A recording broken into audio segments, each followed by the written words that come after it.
அனைவருக்கும் வணக்கம். இன்றைய நூல் பரிந்துரை கரையான்கள். இந்த நூல் தெலுங்கு சிறுகதை தொகுப்பு. இதனுடைய ஆசிரியர் இளம்பாரதி. இது இதனுடைய முதற் பதிப்பு செப்டம்பர் 2003 வந்திருக்கு. இந்த நூலில் பார்த்தீங்கன்னா ஒரு 15 கதை இருக்குது. 15 கதையும் அவ்வளோ சுவாரஸ்யமாக இருக்குது. ஒவ்வொரு கதையும் ஒவ்வொரு கருத்தில் அதனுடைய கதையாக்கம், அந்த கதை இதெல்லாம் என்னென்னா, ரீசெண்டாக நான் ஆந்திரா போயிட்டு இருந்தேன்.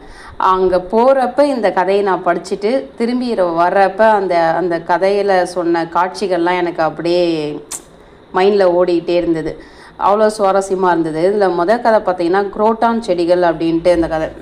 இந்த சுஹாசினி நடித்த கண்ணின் மணியே அந்த படத்தோடைய கதை மாதிரி எனக்கு அப்படியே மைண்டில் ஓடிக்கிட்டே இருந்தது.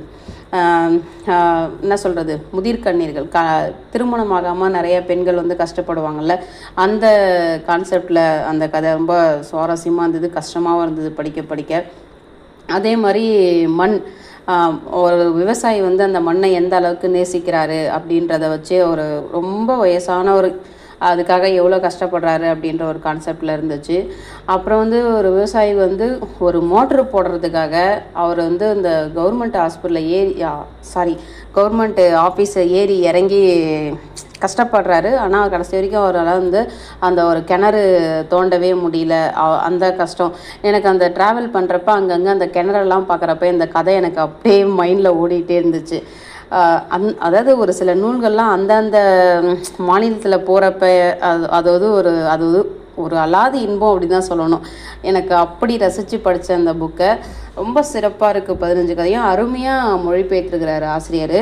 இது மொழிபெயர்ப்பு புக்குன்னே சொல்ல முடியாது, அந்த அளவுக்கு சிறப்பாக இருந்தது தமிழ். அதனால் கண்டிப்பாக நீங்கள் எல்லோரும் வாங்கி இந்த புக்கை படிக்கலாம், அவ்வளோ சிறப்பாக இருக்குது. இதுவரை கேட்ட